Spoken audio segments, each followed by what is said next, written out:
What if I told you that confidence is not something you are born with, but something you can build? Many people believe only certain personalities are naturally confident, while others are doomed to stay shy forever. That is a lie. Confidence is a skill, not a gift. And just like any skill, it can be learned, practiced, and mastered. Think about this.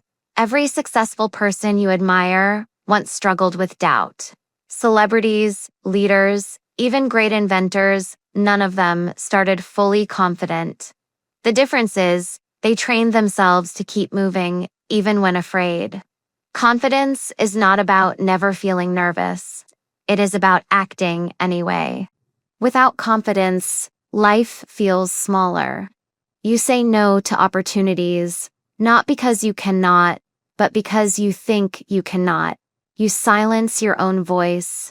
You dim your own light. And the saddest part, the world never gets to see what you are truly capable of. That is the cost of low confidence. It keeps your best self hidden. But here is the good news. You can change it. You can choose to stop hiding and start showing. You can choose to trust your voice, your skills, your value. Confidence is like a door, and once you open it, every other door in life becomes easier to push. The question is not, can you be confident, but when will you decide to be? In this series, we will break down how to build confidence in every aspect of life, in your career, in relationships, in social situations, and even in the way you see yourself. By the end, you will not just understand confidence, you will practice it. And practice turns into power. So, if you have ever felt too shy to speak up, too insecure to try, or too afraid to fail, this video is for you. Stay until the end, because what you learn today might just change the way you see yourself forever. Chapter 1: Why Confidence Matters More Than You Think. Confidence is not just about looking cool or acting tough. It is the silent power that guides your life decisions. Every choice you make, from speaking up in class to applying for a job, depends on your confidence level.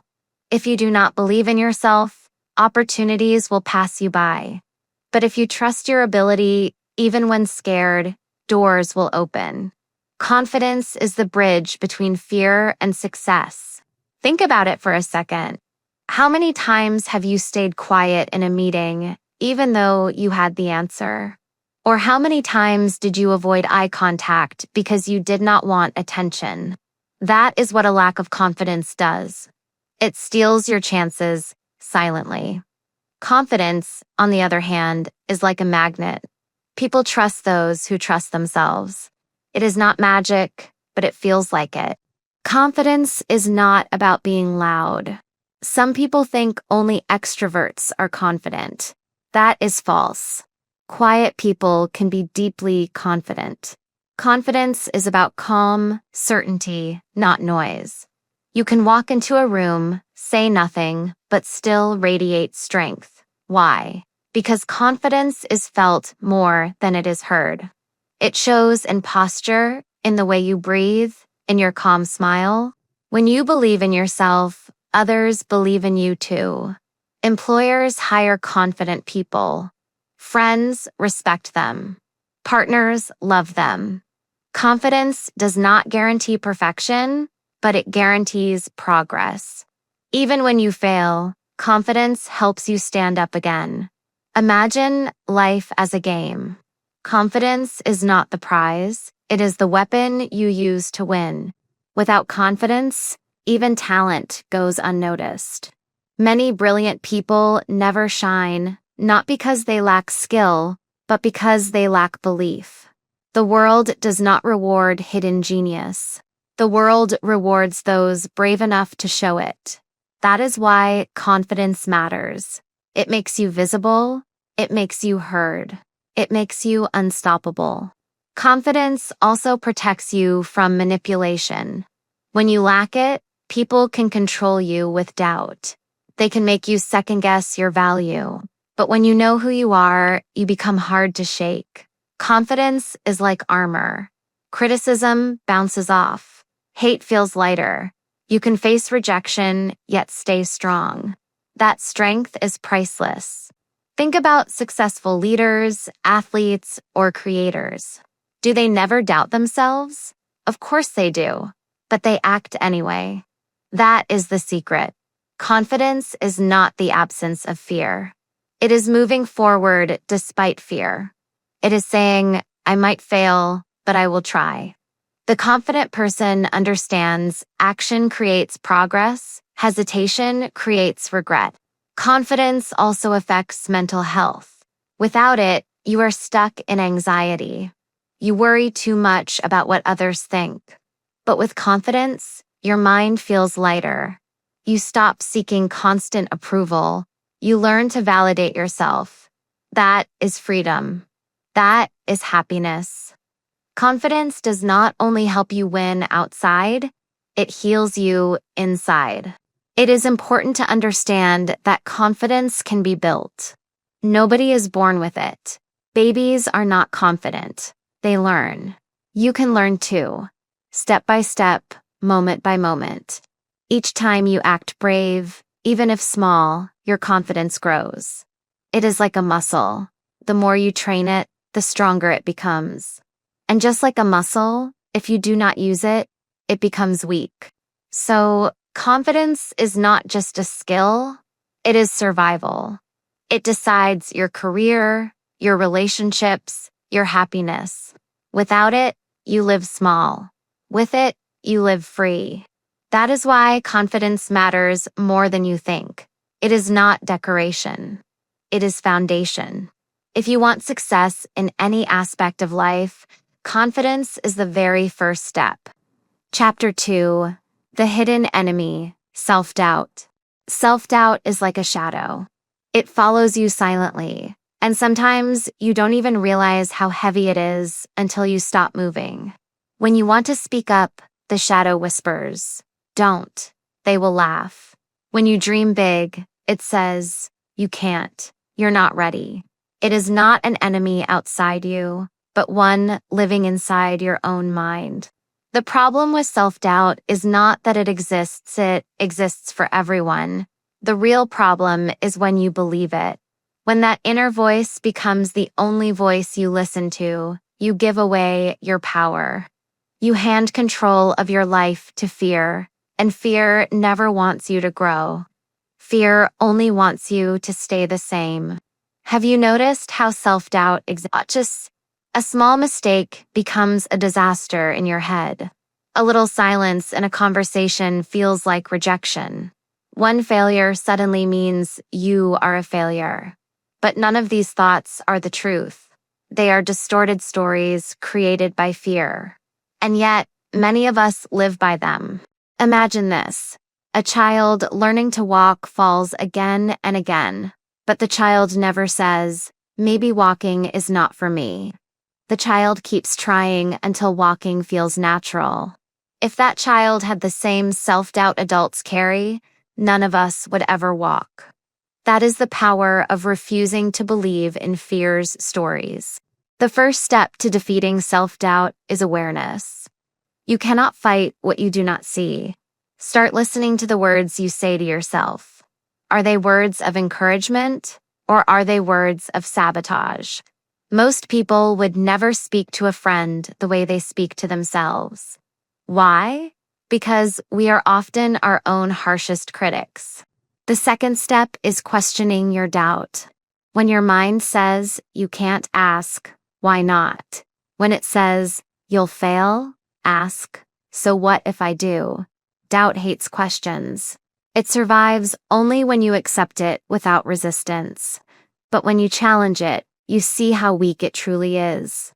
You realize that most doubts are smoke, not walls. The third step is action. Nothing kills self-doubt faster than proof. You cannot wait to feel confident before acting. That is like waiting to feel strong before lifting weights. Action creates confidence, not the other way around. Each time you do something your doubt told you not to, you weaken its grip and strengthen your own belief. Think about a time you were afraid, but you acted anyway. Maybe you spoke in class, or introduced yourself to someone new, or tried a project you weren't sure about. What happened afterward? Even if it wasn't perfect, you felt stronger, right? That is because courage leaves evidence. And evidence is the medicine that heals doubt. Here is the truth. Self-doubt never fully disappears. Even the most confident people feel it sometimes. The difference is, they don't let it control their choices. They feel the fear, acknowledge it, but move anyway. And that is all confidence really is, the practice of moving despite the shadow. So, if you want to build confidence, you must start here. You must face the hidden enemy inside your mind. Stop feeding it with silence. Stop obeying its false commands. Start asking questions. Start taking action. Each small step you take is a signal to yourself. I am not my doubt. I am stronger. Confidence is not about killing fear. It is about becoming stronger than fear. And the way to do that is to build evidence, one action at a time. The shadow of self-doubt might follow you, but if you keep moving forward, you'll realize something powerful. Shadows cannot exist without light, and you are the light. Chapter 3. Building the Foundation, Before you can truly build confidence, you must accept yourself as you are. Many people confuse confidence with pretending to be perfect. But confidence is not about acting flawless. It's about standing strong even when you know you are imperfect. True self-acceptance is the soil where confidence grows. Without it, any confidence you build will feel fake. Think of a tree. Its strength comes not only from the trunk you see above ground, but from the roots hidden beneath. If those roots are weak, the tree will fall when storms arrive. Self-acceptance is like those roots. Without it, you may smile on the outside, but deep inside, one criticism or failure can make you collapse. Accepting yourself does not mean ignoring your flaws. It means seeing them honestly and still saying, I am enough. It means acknowledging your weaknesses, but not letting them define you. Many people run away from their flaws. They cover them with masks, hoping nobody notices. But masks are heavy, and sooner or later, they break. Ask yourself, when you look in the mirror, do you see what is wrong with you, or do you see what is right? Most of us are trained to find faults first. My nose is too big. My voice is too small. My ideas are not good enough. But what if you changed the question? What if you started by noticing one thing you like? Self-acceptance grows when you practice gratitude for yourself. Gratitude is not only for the world outside, it is also for the person you are. You can say, I am grateful for my persistence, or I am grateful for my kindness. This is not arrogance. It is balance. It reminds you that you are not only flaws, but also strengths. Another key to self-acceptance is forgiving yourself. We all carry mistakes from the past, like heavy luggage. Maybe you failed an exam, lost an opportunity, hurt someone, or embarrassed yourself. And your mind replays these memories again and again. But ask yourself, does holding on to this pain make you better? Or does it only make you stuck? Imagine trying to run a marathon with a backpack full of rocks. Every step would be painful, not because your legs are weak, but because the weight is unnecessary. That is what unforgiven mistakes do. Forgiveness does not mean the mistake didn't matter. It means you no longer let it control your future. You drop the rocks so you can run free. Self-acceptance also means understanding comparison. Social media trains us to look at other people's highlights and compare them to our behind the scenes. But this is unfair. You cannot compare your entire life to someone's best 5 minutes. The truth is, even those who look perfect online have doubts, struggles, and flaws you cannot see. To accept yourself, You must redefine what success looks like. It is not about being better than others. It is about being better than yesterday's version of yourself. Confidence does not come from being number one. It comes from progress, growth, and the courage to keep moving. That is a standard nobody else can take from you. Practical tip: start writing a self-acceptance journal. Each night, write down one thing you forgive yourself for and one thing you appreciate about yourself. It may feel strange at first, but over time, it reshapes your mind. It trains your brain to look for evidence of worth, not just flaws. And worth is the seed of confidence. Self-acceptance is not the end of growth, is the beginning. When you accept yourself, you free yourself from shame. And when shame no longer controls you, you have the energy to grow. A flower does not bloom by hating its bud. It blooms because it accepts the stage it is in and trusts the process of becoming. So, remember, confidence without self-acceptance is fragile. It can break with one rejection. But confidence built on acceptance is unshakable. Because even when you fall, you do not collapse. You simply rise again, saying, "I am still enough, and I will keep going." That is the foundation of true confidence. Chapter 4: The Power of Body Language. Confidence is not only in your mind, it is also in your body. Before you even say a word, people already read your posture, your face, your gestures. Think about it. When someone walks into a room with slouched shoulders, avoiding eye contact, and shuffling feet, you instantly assume they are shy or insecure. But if someone enters standing tall, with steady steps and a calm smile, you see them as confident even before they speak. Your body language shapes not only how others see you, but also how you feel about yourself. Psychologists call this the feedback loop. When you act small, your brain feels small. But when you expand your body by standing tall, lifting your chin, and opening your shoulders, your brain begins to feel powerful. This means you can literally train confidence from the outside in. Try this experiment before an important meeting, interview, or presentation. Stand in front of a mirror. Place your feet firmly on the ground. Put your hands on your hips. Lift your chin slightly and breathe deeply. This is called the power pose. Hold it for 2 minutes. You may feel silly at first, but studies show it lowers stress hormones and boosts confidence hormones. In short, your body can teach your brain to be brave. Eye contact is another secret weapon. Many people avoid it because they fear judgment. But avoiding eye contact makes you appear uncertain or dishonest.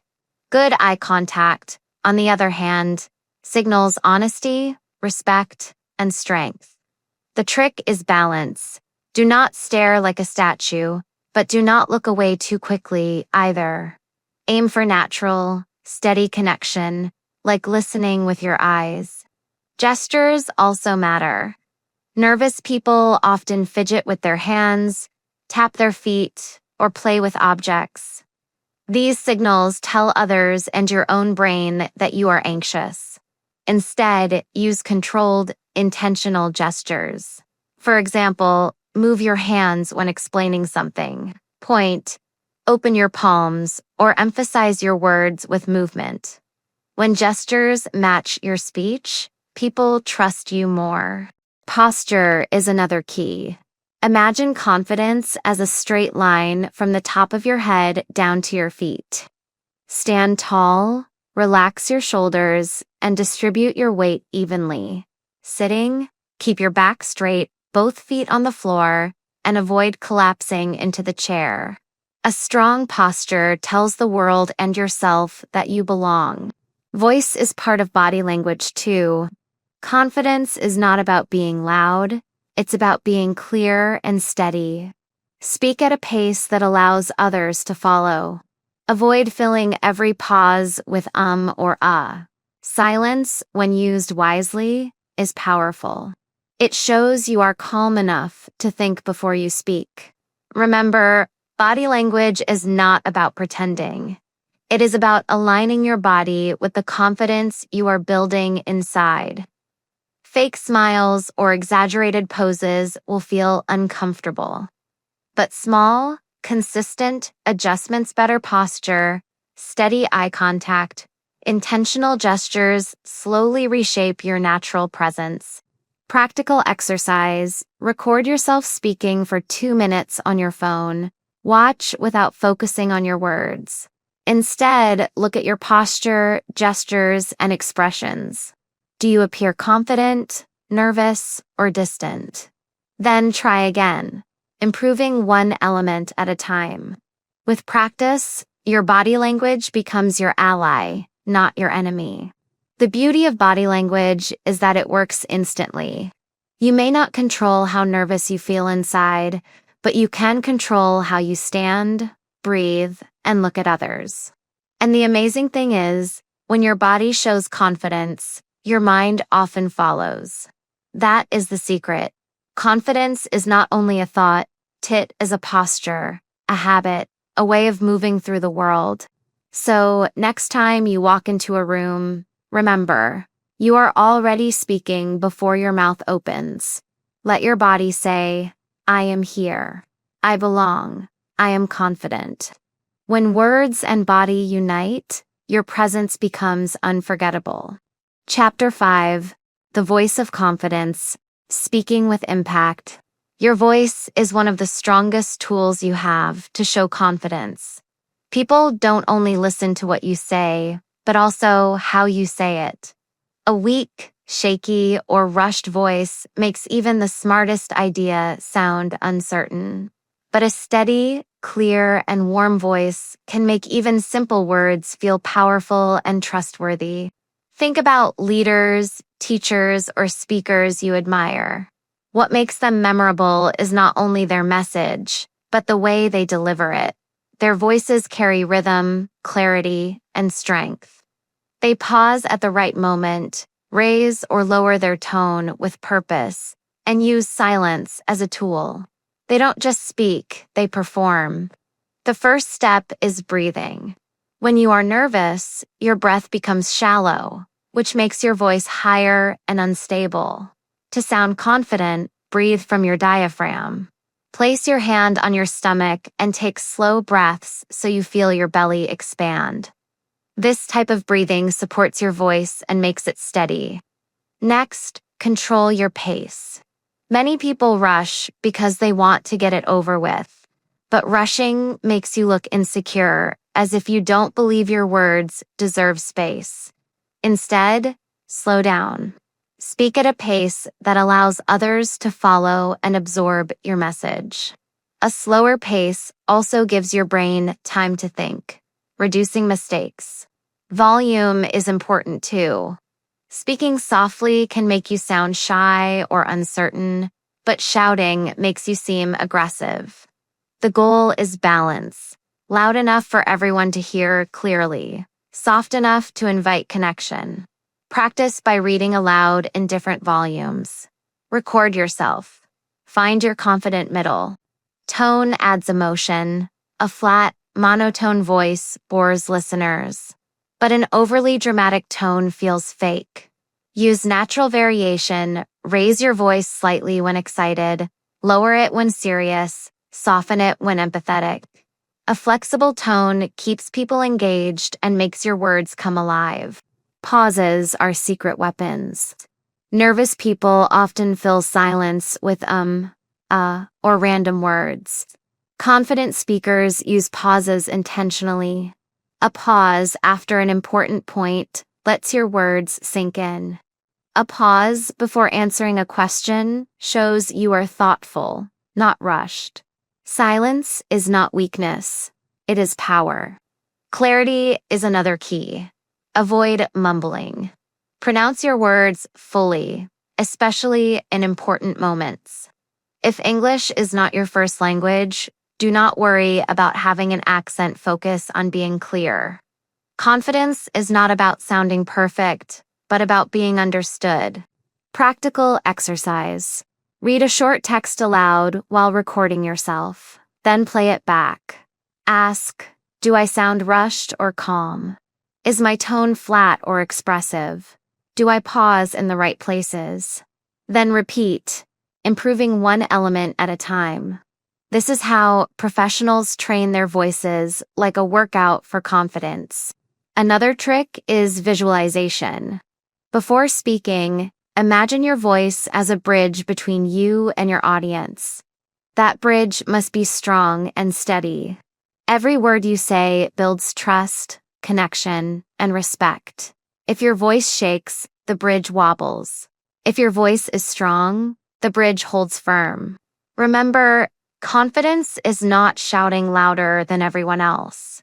True confidence is calm, clear, and steady. It is the kind of voice that says, I believe in what I'm saying, and you should too. When your voice matches your belief, people listen not because they have to, but because they want to. So, start paying attention to your voice. Practice breathing, pacing, pausing, and clarity. With time, your voice becomes not just a sound, but an instrument of confidence. And when you master that instrument, you don't just speak, you inspire. Chapter 6. Mindset Shifts, Thinking Like a Confident Person. Confidence is not only about how you stand, speak, or look it, begins in your mind. If your thoughts are filled with doubt, no matter how perfect your body language is, people will sense insecurity. Confidence starts from the beliefs you hold about yourself. Change your thinking, and your behavior will follow. The first mindset shift is to stop waiting for permission. Many people think, I'll be confident once someone recognizes me, or I'll speak up only if others allow me. That thinking keeps you trapped. Confident people don't wait for a green light. They give themselves permission to act, to speak, to try, and even to fail. The second shift is reframing failure. Most people see failure as a sign they are not good enough. But confident people view failure as feedback, not as a final judgment. Every mistake becomes data. Every setback becomes a teacher. This perspective makes them fearless because failure is no longer the enemy as part of growth. Another powerful shift is moving from comparison to inspiration. Insecurity grows when you constantly compare yourself to others, their looks, their success, their money. But confidence comes when you admire without envy. Instead of thinking, they're better than me, think, what can I learn from them? This mindset turns jealousy into motivation. The fourth shift is focusing on what you can control. In life, so many things are outside your hands: people's opinions, unexpected events, luck. Worrying about them drains your energy. Confident people put their energy into controllable actions, their preparation, their effort, their response. This makes them calmer, more effective, and more resilient. A fifth shift is practicing gratitude. You may not realize it, but gratitude builds confidence. Why? Because insecurity often comes from focusing only on what you lack: skills, looks, opportunities. Gratitude shifts your mind to what you already have. And when you see your strengths, your confidence grows naturally. The sixth shift is embracing your uniqueness. Confidence is not about being better than everyone. It's about being authentic. When you try to copy others, you lose your power. But when you accept your quirks, flaws, and differences as part of your identity, you project authenticity. People trust authenticity more than perfection. Another crucial shift is moving from "what if I fail" to "what if I succeed?" Fear always paints the worst scenario in your mind. But confidence means allowing yourself to imagine the best scenario too. This small mental change opens doors of courage and makes you take actions you would normally avoid. Affirmations help too, but only when backed by action. Saying "I'm confident" in front of a mirror is a start. but without practicing, it becomes empty words. The true mindset shift happens when your self-talk matches your effort. If you tell yourself, "I'm improving every day," and actually practice, your brain starts to believe it. Visualization is another mental tool. Before an interview, a presentation, or even a date, close your eyes and imagine yourself succeeding. Feel the emotions, hear the applause, see the smiles. This mental rehearsal trains your brain to act with confidence in real life, because your mind believes you've already succeeded once. Lastly, confident thinking is not about being positive 100% of the time. Doubts will still appear. But the difference is, confident people don't let doubts control them. They hear the voice of fear, but they act anyway. That is the true mindset of confidence, not the absence of fear, but the mastery of it. Lastly, confident thinking is not about being positive 100% of the time. Doubts will still appear. But the difference is, confident people don't let doubts control them. They hear the voice of fear, but they act anyway. That is the true mindset of confidence, not the absence of fear, but the mastery of it. So, if you want lasting confidence, don't just practice body language or voice. Start from the inside. Shift your thinking from fear to growth, from comparison to authenticity, from doubt to action. Because once your mind changes, the rest of your life will follow. Chapter 7. Building skills, competence creates confidence. Confidence is not magic. It doesn't appear suddenly just because you wish for it. Real confidence is built on competence. When you know you have the skills, when you know you can handle a task, confidence comes naturally. Think of it this way. Would you feel calm driving a car if you never practiced? Of course not. But after months of driving, you no longer think twice. The skill creates the confidence. The first step to building competence is identifying the areas where you need it. Do you want to be more confident in public speaking, in social situations, in your career? Pick one skill and start there. Don't try to master everything at once, because spreading yourself too thin will only create frustration. Focus and grow step by step. Practice is the second key. Many people stop after learning theory. They read books, watch tutorials, and feel like they've improved. But real competence comes from doing, not just knowing. A person who speaks broken English but practices every day will soon be more confident than someone who memorizes grammar rules but never speaks. Action beats theory. The third principle is deliberate practice. This means not just repeating what you already know, but challenging yourself slightly above your current level. If you only stay in your comfort zone, your skill plateaus. But when you push a little further each time, your brain adapts and you grow faster. That growth creates confidence. The third principle is deliberate practice. This means not just repeating what you already know, but challenging yourself slightly above your current level. If you only stay in your comfort zone, your skill plateaus. But when you push a little further each time, your brain adapts and you grow faster. That growth creates confidence. Another powerful tool is feedback. Competence improves faster when you let others correct you. A mentor, teacher, or even a trusted friend can point out blind spots you don't notice. Many avoid feedback because they fear criticism. But criticism is not an attack, it's information. And the more information you have, the more skilled and confident you become. Exposure is another method. Many people avoid the situations where they feel insecure, thinking they'll try again when ready. But avoidance keeps you weak. The way to build competence is exposure. Afraid of talking to strangers. Start with a small hello to a cashier. Nervous about presentations. Try speaking in front of one friend first. Small exposures build big strength. Learning from role models is also powerful. Watch how skilled people perform, break down their methods, copy their structure, and adapt it to your style. But remember, don't copy blindly. Use them as inspiration, not as someone to imitate completely. The goal is to learn, then integrate it into your unique identity. Preparation is another hidden secret. Confidence often fails when you show up unprepared. Imagine walking into a meeting without reviewing the material will naturally feel insecure.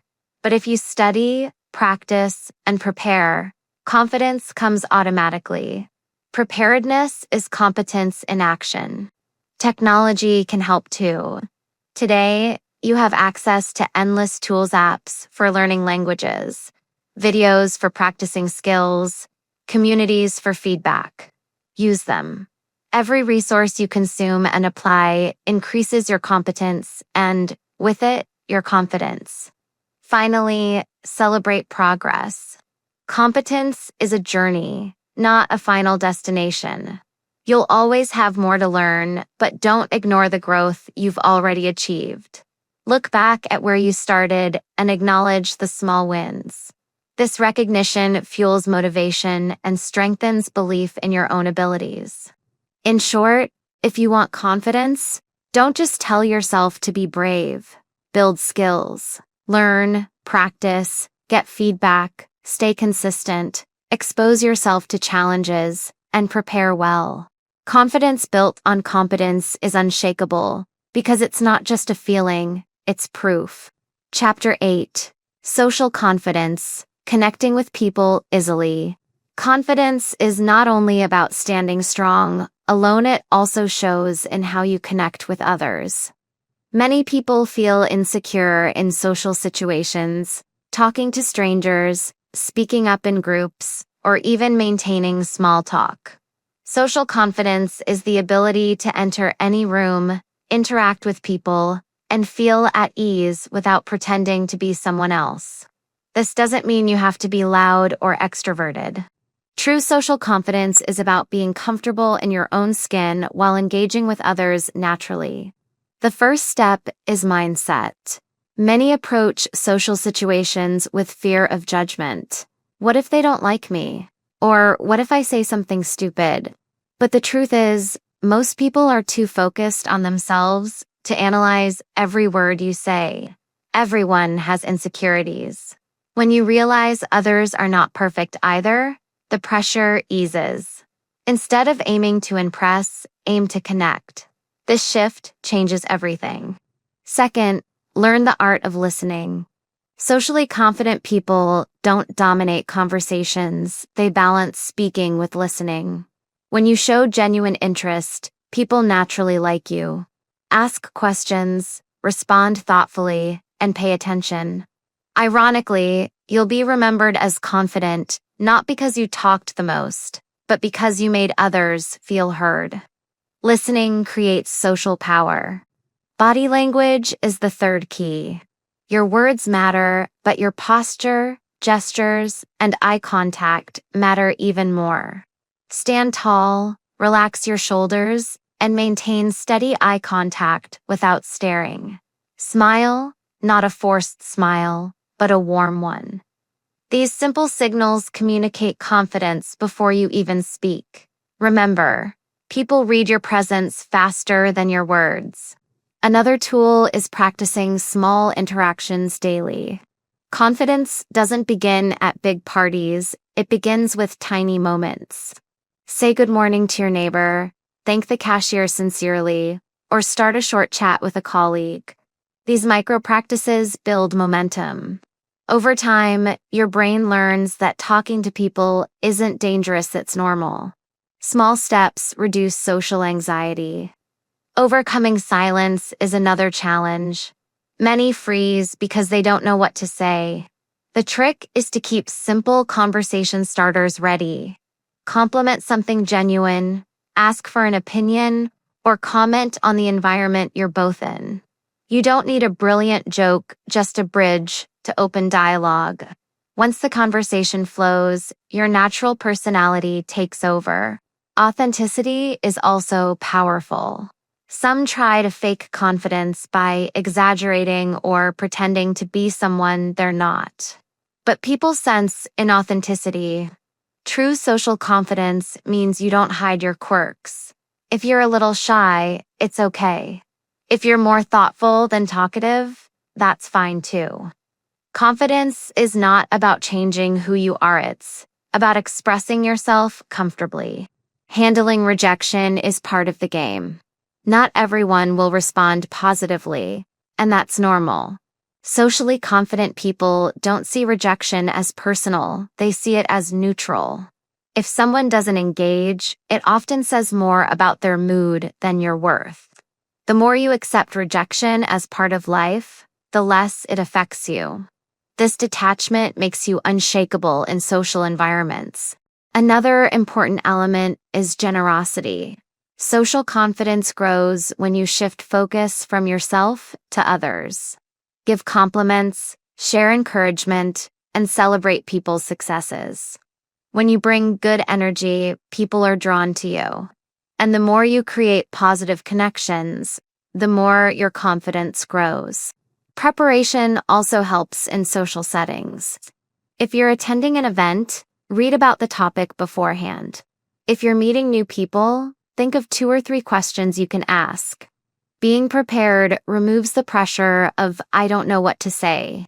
It also shows respect to the people you're engaging with. Lastly, practice being present. Many lose confidence because they overthink replaying past mistakes or predicting future awkwardness. Social confidence requires presence. Focus on the moment, the conversation, the person in front of you. When your attention is here and now, anxiety fades and connection flows naturally. To summarize, social confidence is built not by pretending, but by practicing. Change your mindset. Listen deeply, use body language wisely, practice small interactions, and stay authentic. Learn to handle rejection, give generously, prepare when needed, and stay present. With time, connecting with others will feel natural and confidence will shine through every interaction. Chapter 9: Overcoming Fear, Breaking Mental Barriers. Fear is one of the greatest barriers to motivation. It hides in different forms: fear of failure, fear of rejection, fear of judgment, and sometimes even fear of success. Fear can paralyze action, keeping you stuck in the same place for years. The problem is not the existence of fear. Fear is natural and human. The real problem is letting fear control your decisions. If you want to live fully motivated, you must learn not to eliminate fear, but to master it. The first step is awareness. Many people don't recognize their fears because they disguise them as excuses. For example, "I'm not ready," "I don't have time," or "maybe next year." Often, these are not reasons, but fears in disguise. To overcome them, you must name them clearly. Say, "I'm afraid of failing," or "I'm afraid people will laugh at me." Once fear is identified, it loses some of its power because now you see it clearly. Second, understand that fear is usually exaggerated. The human brain is wired for survival, not modern success. Thousands of years ago, fear helped us avoid danger. But today, the brain often reacts to harmless challenges as if they were threatening. Giving a presentation is not the same as being chased by a tiger, yet your heart beats fast as if it is. Recognizing this mismatch helps you calm down. Fear feels real, but it's often an illusion. Third, take action in small steps. Fear grows when you avoid it. The longer you delay, the bigger it seems. But when you face it little by little, it shrinks. For example, if you fear public speaking, start by speaking in front of a mirror, then a friend, then a small group, and gradually increase. Each small action trains your brain to realize, "I survived." It wasn't as bad as I thought. Step by step, fear transforms into confidence. Another important principle is reframing failure. Many fears are rooted in the idea that failure is the end. But failure is not a wall, it's a bridge. Every mistake teaches you something new. Look at every setback as training, not tragedy. When you see failure as a teacher, fear loses control because there is no ultimate loss on the lessons. Visualization is also a powerful tool. Instead of imagining everything that could go wrong, visualize everything that could go right. Athletes use this technique before competitions. They picture themselves succeeding, feeling confident, and performing well. The brain responds to imagination almost like reality. By training your mind to see positive outcomes, you reduce fear and strengthen belief. Support from others also matters. Facing fear alone is hard, but with encouragement, it becomes lighter. Share your fears with trusted friends, mentors, or communities. Sometimes, hearing that others have faced the same challenges and survived gives you the courage to act. Remember, you are not the only one afraid. Courage is often a shared journey. Breathing and grounding techniques help in the moment of fear. When anxiety rises, your body reacts: fast heartbeat, sweaty palms, shallow breathing. Controlling your breath slows the fear response. Try deep, slow breaths, focusing on the present moment. Grounding yourself like touching a solid object. Noticing details in the room reminds your brain that you are safe. Fear cannot dominate when you are anchored in reality. One mindset shift that changes everything is this. Fear and excitement feel almost the same in the body. Both cause adrenaline, faster heartbeat, and alertness. The difference is interpretation. Next time you feel fear, tell yourself, "I'm excited." This reframing turns nerves into energy. Public speakers, performers, and athletes often use this trick. It transforms fear into fuel. Lastly, accept that fear never disappears completely. Even the most confident people feel fear before big moments. The goal is not to kill fear, but to carry it without letting it stop you. Courage is not the absence of fear, it's action despite fear. When you consistently take action in the presence of fear, your mind grows stronger, and the things that once scared you will no longer control you. To summarize, overcoming fear is about recognition, reframing, and repeated action. Name your fears honestly. Realize they are often illusions. Take small steps. Learn from failure. Visualize success. Seek support. Use breathing. And reframe fear as excitement. Most importantly, keep moving forward even when fear whispers in your ear. With practice, fear becomes not your enemy, but your companion, one that reminds you you're stepping into growth. Chapter 10: Building Confidence in Relationships. Confidence is not only about speaking in public or achieving personal goals. It also shows up in your relationships. Many people struggle with insecurity when they deal with family, friends, or partners. They fear rejection or judgment, so they hide their true thoughts. But real confidence in relationships is the ability to be honest, to show vulnerability, and to respect both yourself and others equally. When you feel nervous to share your feelings, remind yourself, honesty builds trust. Confidence in relationships does not mean controlling others or always being right. It means being open and clear about who you are. You deserve to express your needs without shame. People who care about you will respect your courage. And even if someone does not, that rejection does not define your value. You are still worthy of love and respect. Strong confidence in relationships grows when you learn to listen actively. Do not just wait for your turn to speak. Pay attention to the words, emotions, and body language of others. This shows you value them. Paradoxically, the more you listen, the more respect you earn.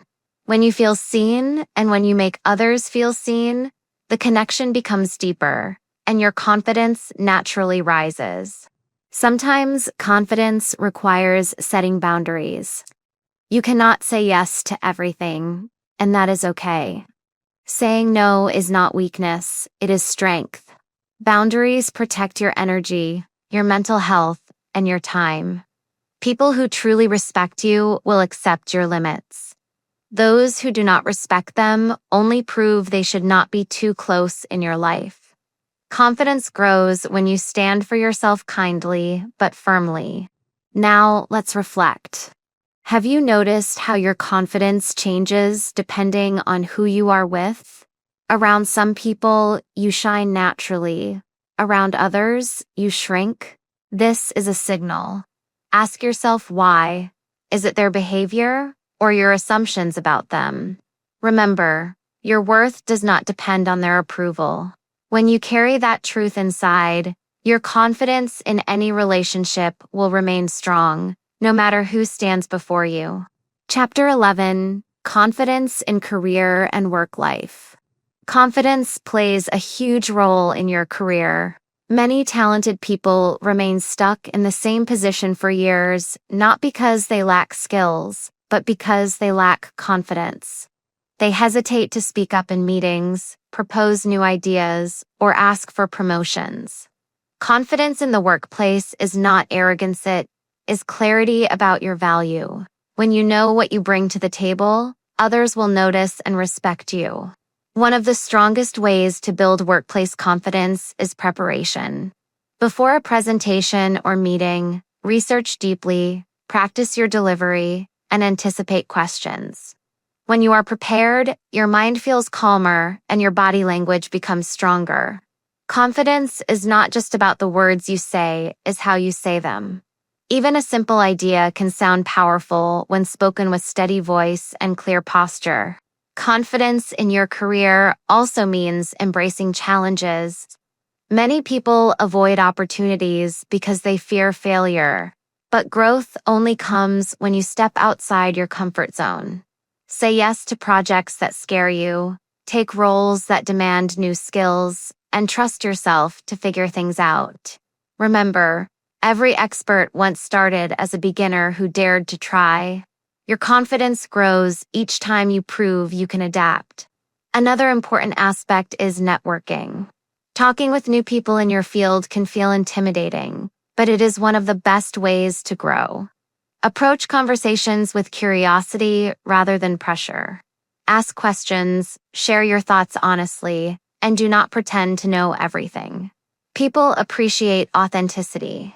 Confidence is not about impressing everyone. It is about connecting genuinely, even in professional settings. Lastly, confidence at work requires self-respect. If you undervalue yourself, others might do the same. Know your worth, both in skills and in salary. Do not be afraid to negotiate or to seek better opportunities. You are not being difficult, you are honoring your potential. True workplace confidence is the balance between humility and strength, staying open to learning while standing firm in your value. Chapter 12: Confidence in Mental and Spiritual Well-Being. Confidence is not only about how you speak or act, it also lives deep inside your mental and spiritual well-being. A healthy mind creates natural confidence because you are not constantly fighting doubts. When your thoughts are clear and calm, you feel lighter, and your presence becomes stronger. Inner peace is the strongest foundation of self-confidence because it means you are not shaken easily by outside noise. One key to mental confidence is self-acceptance. Many people feel insecure because they keep comparing themselves with others. The truth is, you will always find someone richer, smarter, or more talented. But real confidence is not about being the best, it is about being your best. Accept your flaws, forgive your past mistakes, and focus on progress. When you can embrace your uniqueness, confidence flows naturally. Spiritual well-being also fuels confidence. For some, it may come from prayer, meditation, or simply taking time to connect with nature. These practices remind you that you are part of something bigger than yourself, which reduces fear and anxiety. When you trust in a higher purpose, challenges feel less overwhelming. Spiritual confidence is the quiet strength that whispers, "I am guided, I am safe, and I can move forward." Mental health routines such as journaling, therapy, or mindfulness can also shape strong self-belief. Writing your thoughts helps you release negativity and see your growth. Therapy allows you to break patterns of fear. Mindfulness teaches you to live in the moment rather than worry about the future. These habits make your mind sharper and your heart calmer, to pillars of genuine self-confidence. Finally, remember that mental and spiritual confidence is a journey, not a destination. Some days you may feel strong, while other days you may struggle. That is normal. Confidence does not mean you never doubt.